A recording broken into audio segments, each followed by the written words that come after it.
think a little bit about why computers do not work with infinite numbers.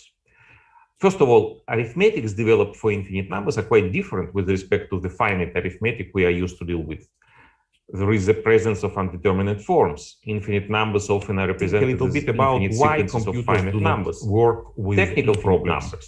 How to store First an of all, infinite number in the arithmetic finite is memory developed of the for computer. infinite Numbers are quite These different with crucial respect to the difficulties finite arithmetic we are used did to not deal with. allow people to construct There is the presence of computers that would be undeterminate able to forms. work with Infinite numbers and often are infinitesimal represented numbers. as Bit about numeric why sequences of computers finite the same numbers. way work with Technical problems. doing this with How to finite store forms. First of all, And our arithmetic finite is developed theory for of the infinite numbers are construction. quite These different with crucial respect to the difficulties. finite The arithmetic second we are used did to not deal allow with. people to construct There is the presence of undeterminate forms. Infinite numbers often are represented as numeric why sequences of use the finite same numbers. way work And with technical problems of of how to store. First of all, arithmetic is developed for infinite numbers are quite different with respect to the finite arithmetic the second we are used to write deal down with. again There is the presence of undeterminate forms. Infinite numbers often are represented as numeric sequences and of use the finite same numbers. way work And technical problems of how to store. First of all, arithmetic is developed for infinite numbers are quite different with respect to the finite arithmetic we are used to write deal down with. again There is the presence of undeterminate forms. Infinite numbers often are represented as numeric sequences of finite numbers. And technical problems of how to store. First of all, arithmetic is developed for infinite numbers are quite different with respect to the finite arithmetic we are used to write down again. There is the presence of undeterminate forms. Infinite numbers often are represented as numeric sequences of finite numbers. And technical problems of how to store. First of all, arithmetic is developed for infinite numbers are quite different with respect to the finite arithmetic we are used to write down again. There is the presence of undeterminate forms. Infinite numbers often are represented as numeric sequences of finite numbers. And technical problems of how to store. First of all, arithmetic is developed for infinite numbers are quite different with respect to the finite arithmetic we are used to write down again. There is the presence of undeterminate forms. Infinite numbers often are represented as numeric sequences of finite numbers. And technical problems of how to store. First of all, arithmetic is developed for infinite numbers are quite different with respect to the finite arithmetic we are used to write down again. There is the presence of undeterminate forms.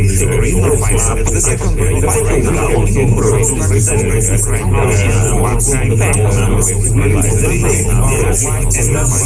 And technical problems of how to store. Finite number.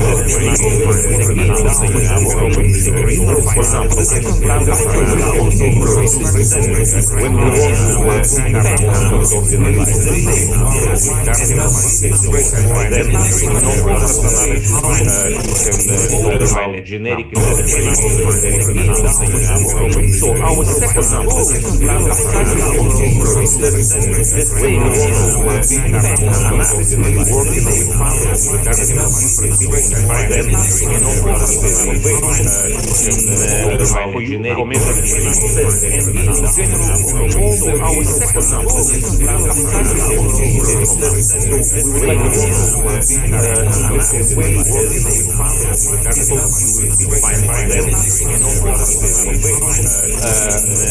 works about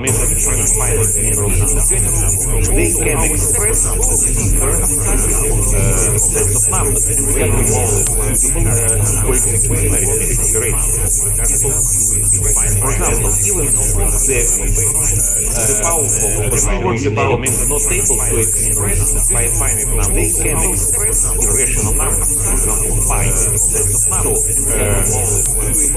This numeral is deliberately, for example, to express the desired quantity. I remind you that works about not able to do computation, so we need numerals that contain a finite number.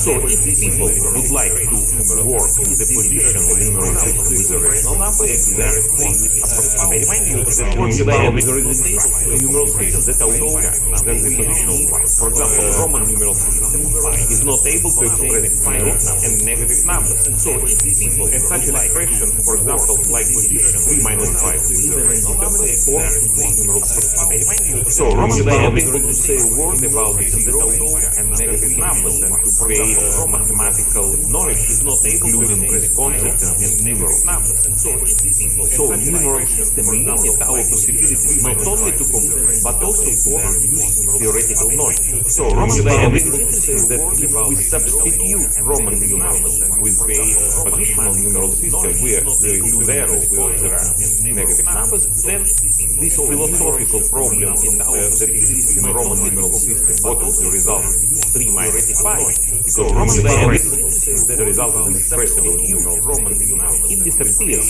and we just compute without thinking about it. And there is still a weaker numeral that exists. For example, the unary numeral system is the system where a number and represented by n strokes of people. For example, 5 just written in the positional numeral system in this unary system is like this. And clearly, that is extremely difficult to execute arithmetical operations just because of the practical difficulty. For example, I am not able to count what is this number because all these strokes are so similar. And we cannot in the system write this down in numbers. And it is not clear how, for example, to divide this number system.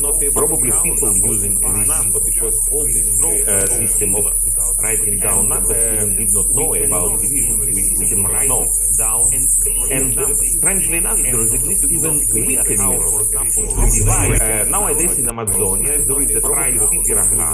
They use only numerals this one and this one, so 1 and 2 strokes, to express numbers 1 or 2. And do not suspect about the existence of other natural numbers. So all larger than 2 for them are just many. And such operation as 1 plus 2 and 2 plus 2 give the same result, many. Obviously, not because 1 plus 2 is equal to 2 plus 2, but because the system is too weak to see the difference.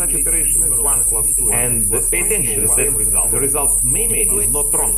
It is not 1 plus 2 is equal to 2 plus 2. But because the system is garden in front of my house, I will answer many and the correct answer, but with the low accuracy. It is not when talking about this. 1 plus 2 is equal to 2 plus 2. But because the system is garden in front of my house, I will answer many and the correct answer, but with the low accuracy. It is not when talking about this.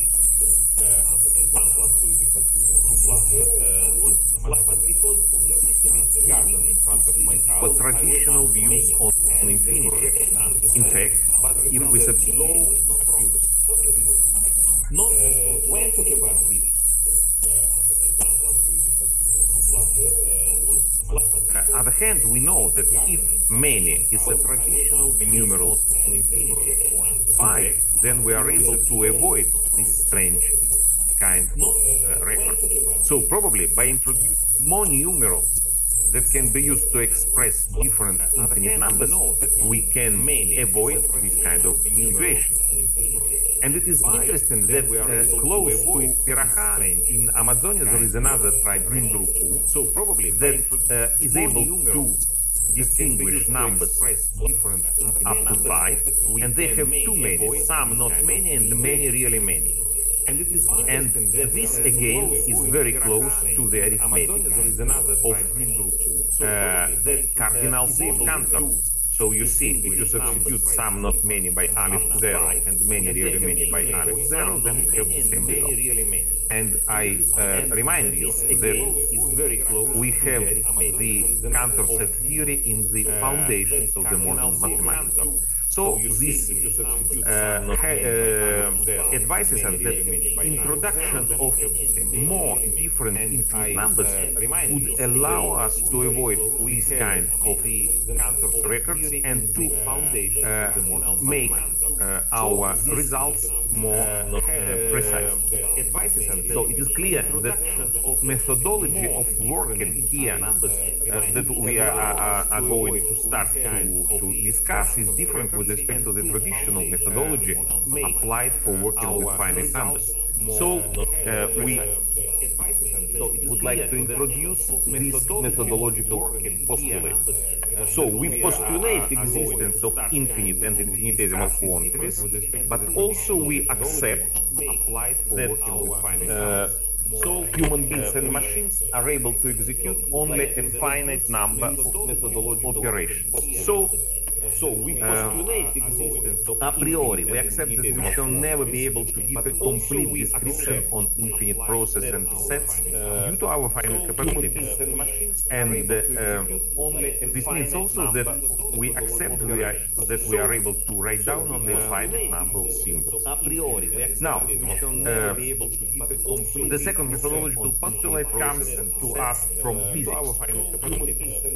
And in natural sciences, when a physicist looks in a microscope and observes two dots, he or she does not say that the object of the observation is two dots. He or she says that with this microscope and this lens, I observe two dots.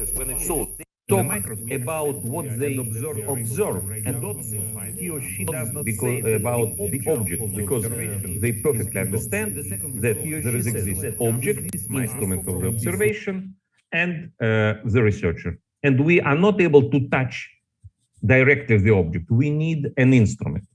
In fact, probably if we substitute the first lens in our microscope with the second one, then the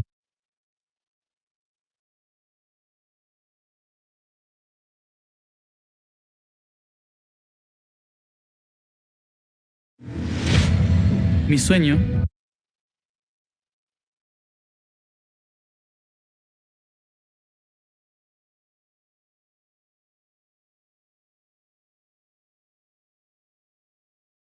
or measurement give also the accuracy of the. We will follow natural sciences, and we shall not tell what are the mathematical objects we deal with. We just construct more powerful tools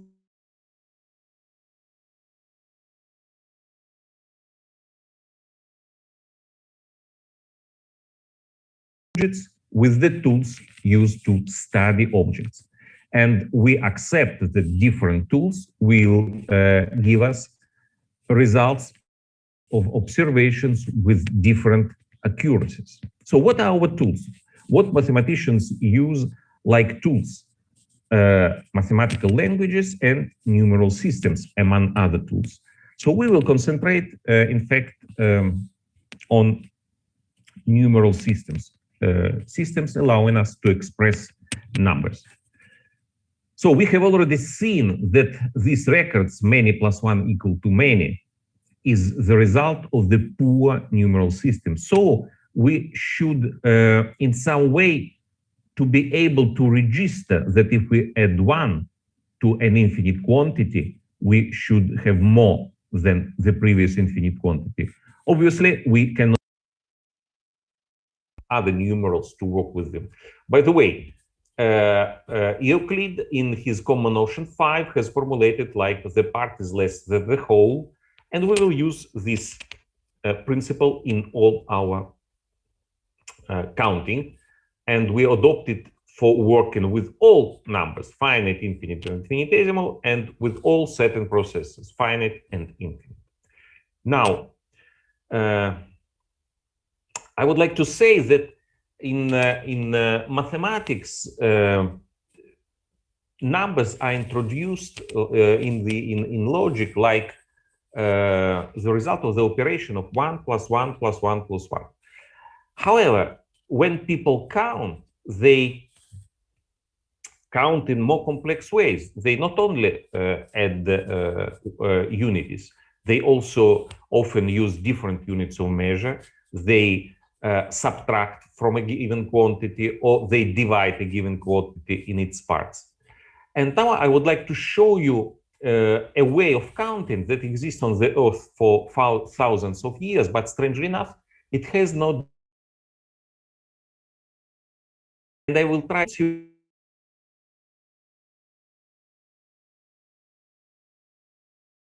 powerful with respect to the traditional way.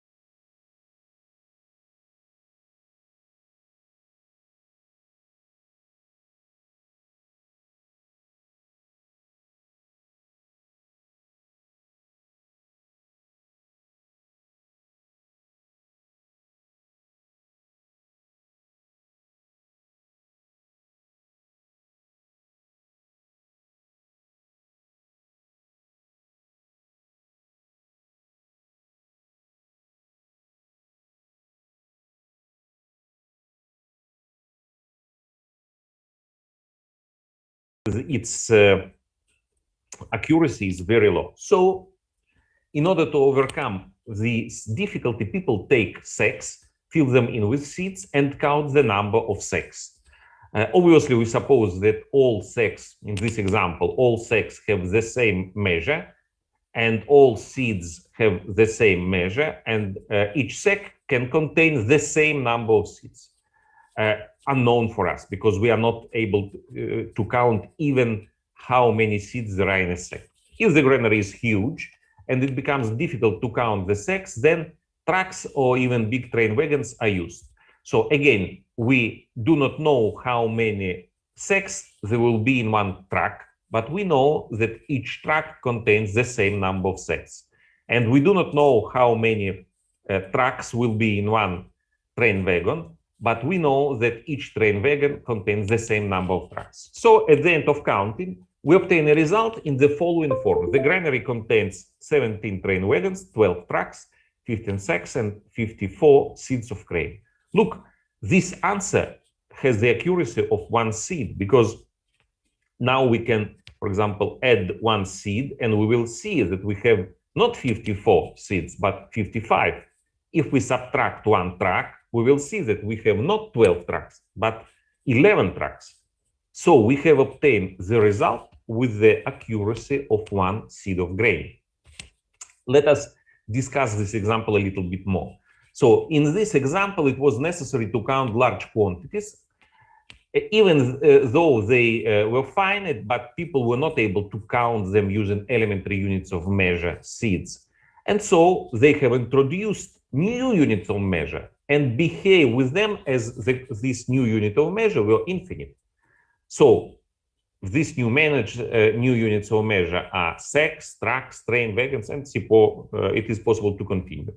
Thus, it was impossible to formulate the answer in the terms of elementary units of measure, but it is perfectly expressible in the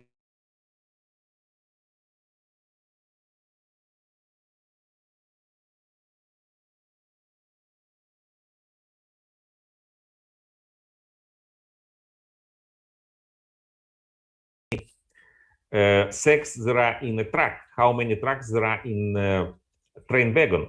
So each new unit of measure contains a certain number ki of previous units, but these numbers ki are unknown. In spite of this, we are able to introduce these new units of measure and to express the desired quantity by these new units of measure. So it is clear now what I would like to do. I would like to extend, to generalize this way of counting with huge but finite numbers to infinite quantities. So let us do it. We will introduce more numerals. We will enrich our language. So we have introduced our postulates, and as a result, we are not able to use such concepts as bijection, numerable sets, continuum, and to use these symbols. Analogously, when we pass from Roman numerals to the positional numeral systems, these symbols are not used. However, there will be no any contradiction between the new way of doing and the traditional one. The situation will be exactly like with the microscope or telescope, if you like, with the two lenses. There is a lens of Cantor, there is a new lens, and I will show you that the new lens in certain cases allows us to obtain more precise result. So how will we do this?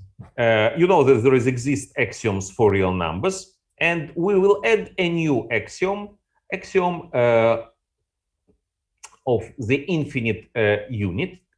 It will be expressed by this number, one so-called, called gross one, and it is introduced as the number of elements of the set of natural numbers.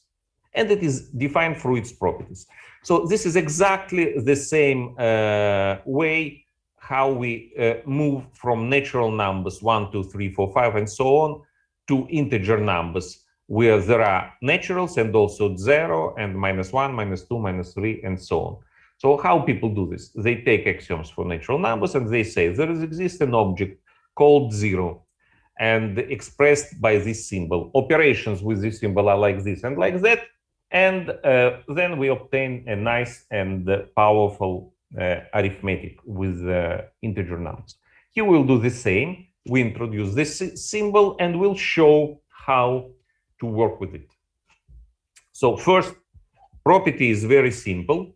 This property is infinity. So gross one is the number of elements of the set of natural numbers. It is infinite. So it should be larger than any finite natural number n. Then gross one is a number. So 0 multiplied by gross one is 0, gross one minus gross one is 0, and so on. I'm telling this because when we work in the traditional analysis, we have indeterminate forms of the form infinity minus infinity or 0 multiplied infinity and so on. In our analysis, we'll avoid this kind of indeterminate forms. Analogously, when we have introduced 0, we have avoided indeterminate forms of the kind 3 minus 5, because we are able just to compute directly without any problem in this way. Now, the most interesting way of counting and the property is divisibility. So think about the set. This is the set of natural numbers. Think about it like about our sec that has gross one seeds. So the set of natural numbers we postulate has gross one elements. Then we postulate that this set can be subdivided in 2 equal parts, and each of them contains gross one divided 2 elements. Pay attention, we are not able to count 1, 2, 3, 4 elements of these 2 sets, because due to postulate 1, we are able to execute only a finite number of operations, and these 2 sets are infinite. Here we apply in the strong form postulate 3. The part is less than the whole. Here we say that half of the set of natural numbers is exactly 2 times less than the whole. So we are not able to count how many elements there are in the set n. We are not able to count how many elements there are here and here. But we are able to say that in our sec there are 2 times more elements than in half of the sec. So we apply, as I promised you, people count in a more complex way than just adding 1, 1, 1, 1, 1. Here we take the whole and we subdivide it into equal parts. And then it is possible to subdivide it also in 3 equal parts. And each of them will have gross one divided 3 elements. These sets will be very useful for us. So what is this? This is the third part of the set of natural numbers starting from 1. 1 plus 3, 4, 4 plus 3, 7, and so on. What is this set? This is the third part starting from 2. 2 plus 3, 5, 5 plus 3, 8, and so on. And in general, we suppose this is that the set of natural numbers can be subdivided in n parts of this kind, and each of them contains this number of elements.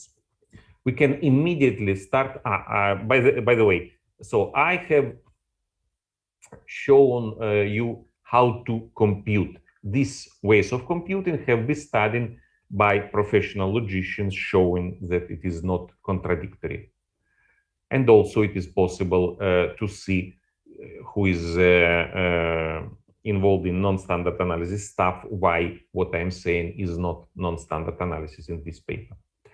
Okay, now let us measure infinite sets. It becomes extremely easy. For example, how many elements there are in this set? It is easy to see that this is the fifth part of the set of natural numbers, starting from 2.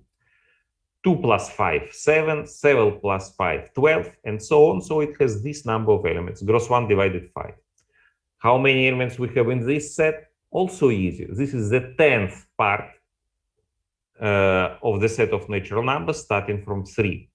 3 plus 10, 13, 13 plus 10, 23. So it has this number of elements. And we are able easily to execute set theoretical operations with these sets and to compute the result, how many elements there will be, for example, here in this set. This is easy. Intersection of these two sets is empty. This is easy to show. 2 belongs to the first set, 3 to the second. So what we have done, we have added 2 new elements. So the first set, this one, has gross 1 divided 5 elements, plus gross 1 divided 10 elements, because this set has gross 1 divided elements, plus 2 new elements. So this is the result. And we can write down in the interpret many other numerals. For example, what is this? Gross 1 minus 2. From the point of view of the granary, this is the number of seeds in a sac from which we have taken out any 2 seeds. From the point of view of the set theory, this is a number of elements in the set of natural numbers from where we have taken any 2 numbers. What is this? This is 6 tracks minus 2 sacs plus 3 seeds. In order to interpret what is gross 1 square from the point of view of set theory, it is sufficient to think about the set of couples of natural numbers, you see. And in fact, this is the first couple, the second, the last one in the line. This is the first in the column, the second, the last one. So gross 1 lines, gross 1 columns, and gross 1 square is the number of these elements. Okay, so we have introduced gross 1 as the number of elements of the set of natural numbers. We extrapolate from finite to infinite this idea that the set 1, 2, 3, n minus 1, n has n elements. So gross 1 is the last. Gross 1 is the last natural number because it's the number of elements of the set of natural numbers. In the same way, in the set from 1 to n, n is the number of elements. So now we are able to observe infinite natural numbers. And if you have a difficulty to accept the existence, this is because traditional numeral systems did not allow us to see these numbers. Again, Piraha are not able to observe numbers 3, 4, and 5, but they are there, these numbers. And if we introduce more numerals, then we are able to work with them. Now, I would like to stress again with this simple example the importance of separation of objects, mathematical objects, and mathematical tools. Suppose that our object is the set of natural numbers and we would like to observe it using a very weak numeral system that has 1, 2, and gross 1. So among natural numbers, we are able to observe only these ones. 1, 2, gross 1 minus 1 minus 2, gross 1 divided 2 plus 1 plus 2 minus 1 minus 2. That's it.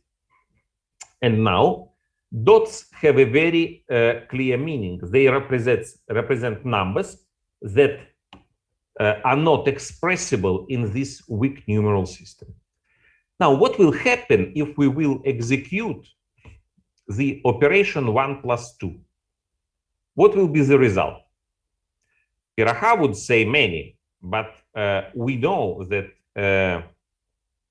here we have the numeral many, or quantifier many, if you like. And then we have gross 1 minus 1, and only this. So we are not able to express the answer 3. And the correct answer to the question, what is the result of 1 plus 2, is this numeral system, only with these numerals, is too weak to express the result. We need to express more numbers and to introduce a stronger numeral system. So instead of saying that this is a huge and difficult mathematical problem, we say our instrument is too weak. It is not inadequate for this problem. It is necessary to substitute the instrument. So methodologically, I guess that this is a very powerful idea that physicists have understood more than 100 years ago. So it is not necessary, and it is dangerous. It can lead to ambiguities to identify the used instruments, numeral system in this way, and the studied object. It is necessary to separate them. Now, so we know that from 1 to gross 1, we have natural numbers. Then we have seen also that there exist numbers larger than gross 1. And here there are many of them. So they belong to the set of extended natural numbers. How many elements has this set? The numeral system with gross 1 is too weak to answer to this question, because any numeral system, including the system with gross 1, has its limitation and has numbers that cannot be expressible in this. In fact, when I have introduced this symbol, 1 circled, this is a prompt that can be gross 2, gross 3, and gross and so on, that can be introduced in various ways. Now, let us return to the computer. We would like to compute to construct a computer, and we will use a positional numeral system to express our numbers, because we need to store in the finite memory of the computer our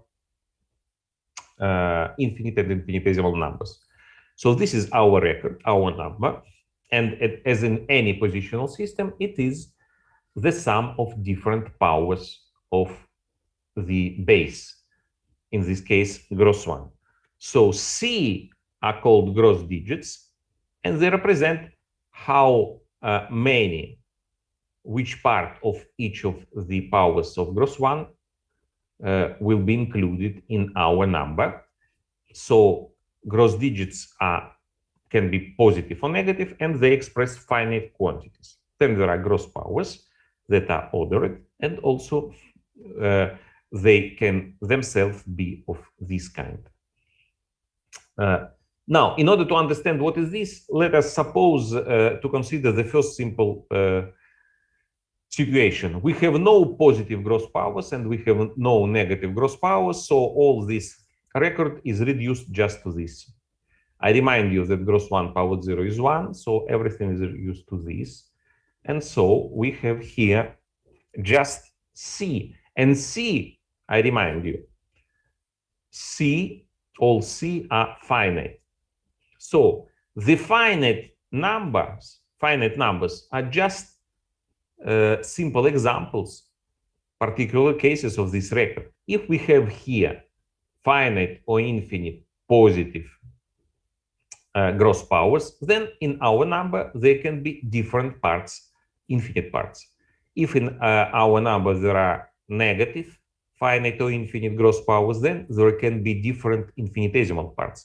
So in the finite case, we work in the positional numeral system without thinking about whether there are in our number hundreds or thousands of units. We all elaborate all of them in the same way. Here we will do the same with different infinite and infinitesimal parts. We will not think about, it is not important here, there are infinite parts or not, how many there are. They all are elaborated in the same way. And if there are no finite or infinite parts, then we will have infinitesimal. The simplest infinitesimal is 1 over gross 1, that is inverse element with respect to multiplication. And all infinitesimals are not equal to 0.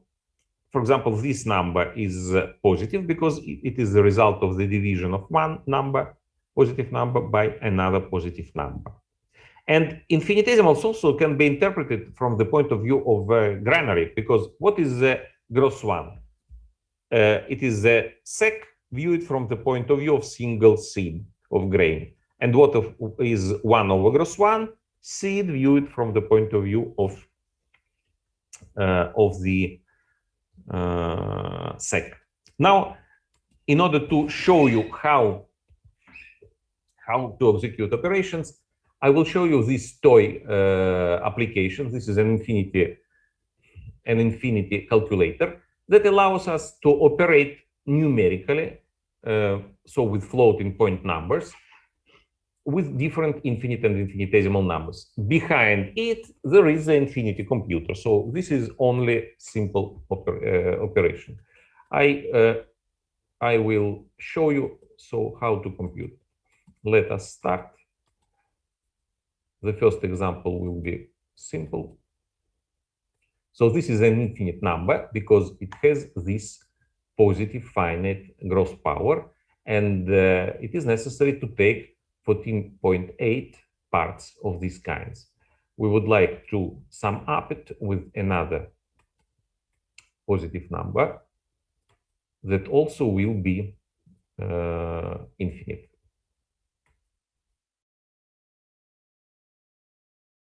Let us compute. So the result is this number. It is infinite number having two infinite parts. If we subtract, the second operand will go with the sign minus. If we multiply, then we have we should sum up the gross powers and multiply gross digits. So we have this infinite number. If we divide, then gross powers are subtracted and gross digits are divided. Obviously, this is a very simple example. Let us make things more complex. Let us introduce a finite part in our number. I remind you that it should have gross power equal to 0, and an infinitesimal part. It should have a negative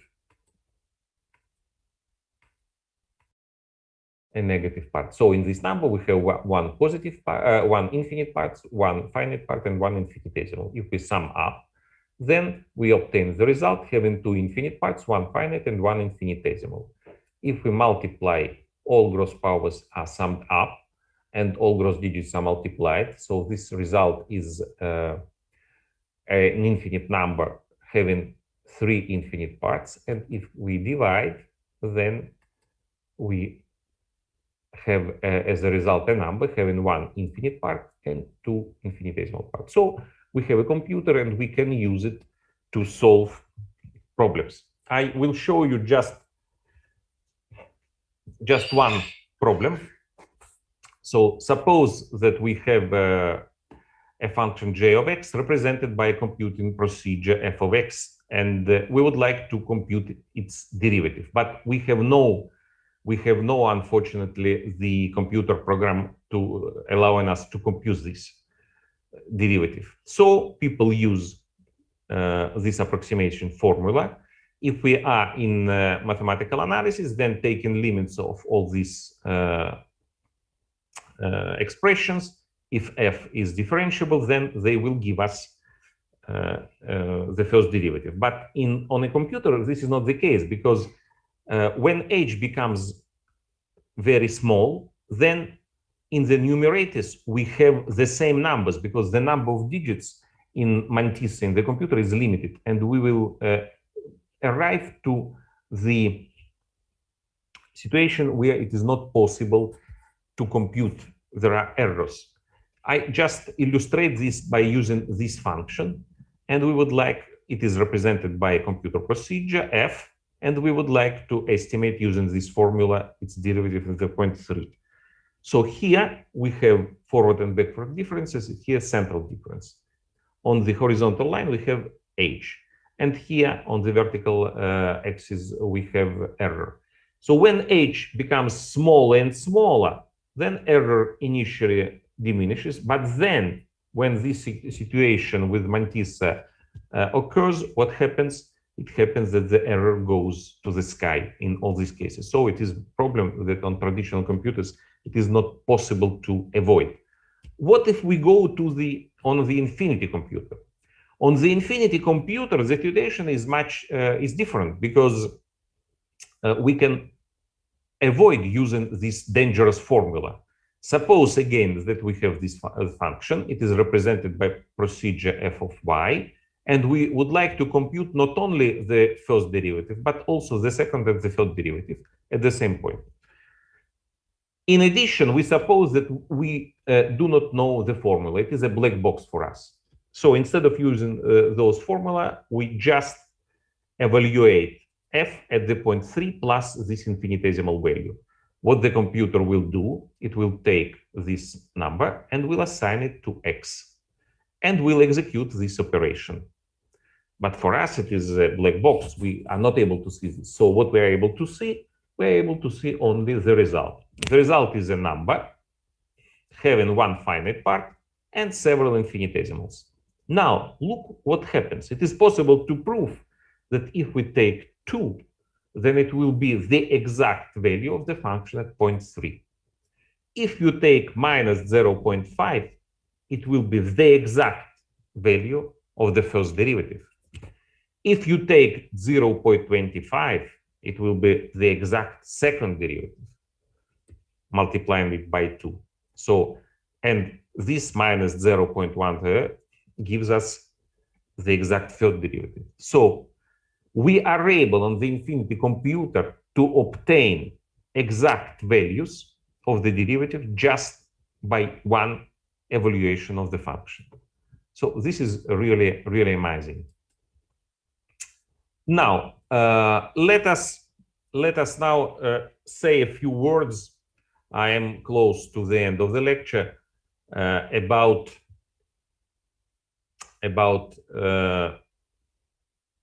some arithmetical paradox.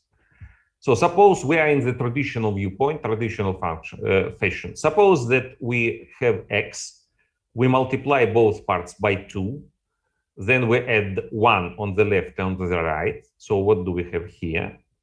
We have x. We can substitute.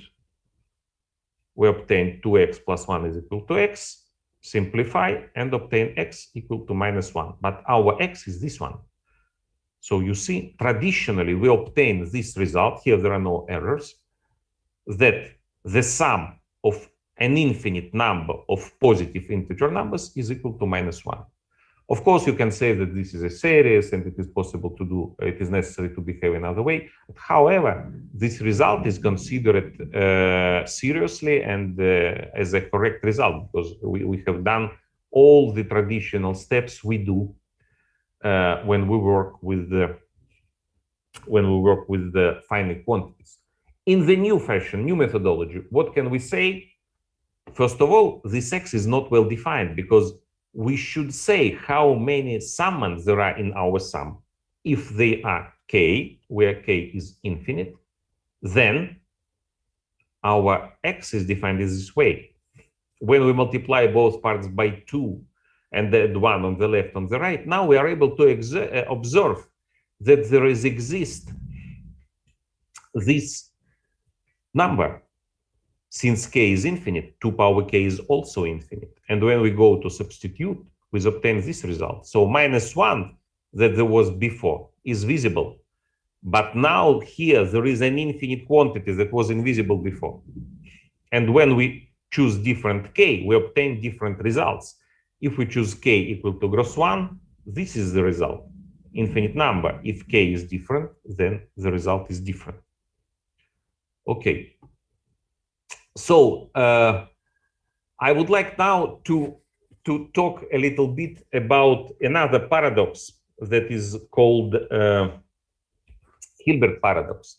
So imagine that we are in a hotel, and this hotel has an infinite number of rooms, and all of them are occupied. Then there arrives a new guest in the traditional hotel. Then it is not possible to put inside the new guest because all rooms are occupied. In the Hilbert's hotel, the person on the reception start to move people.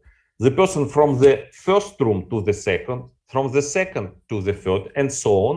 And at the end, we obtain that all people went to the next room, and the first room is empty, and we can put the newcomer to this empty room. So here, this paradox, we have supposed that all rooms were occupied, but we were able to put the newcomer in this room if we make this procedure. Clearly, what will happen in the traditional hotel with a finite number of rooms? If you apply this procedure, then the first room will become empty, but the person from the last room will go out from the hotel clearly. Now, I would like to show you, I hope, now please give me a feedback if you will be able to hear. I would like to show you this cartoon that has been developed at the University of East Anglia in the United Kingdom by Professor Davide Rizza. And before we start, so please say me if you hear the voice, the audio. And so Professor Davide Rizza has developed a web page dedicated to teaching this methodology and also this nice cartoon that I proposed to you. Please give me feedback about the sound. Do you hear? Is on a holiday. He's looking for a room. He arrives at the Hilbert Hotel, but seeing that it has no vacancies, he decides to leave. Wait, a voice cries. Yarrow stops suddenly. It's the hotel owner, Hilbert. Hilbert explains that his hotel has infinitely many rooms.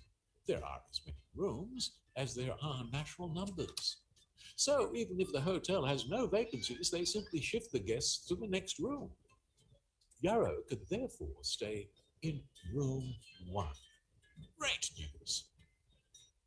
Infinitely many guests plus 1 are still infinitely many. Well, has infinitely many rooms. Finitely, it can be specified by a number, but you can never specify infinity by a number.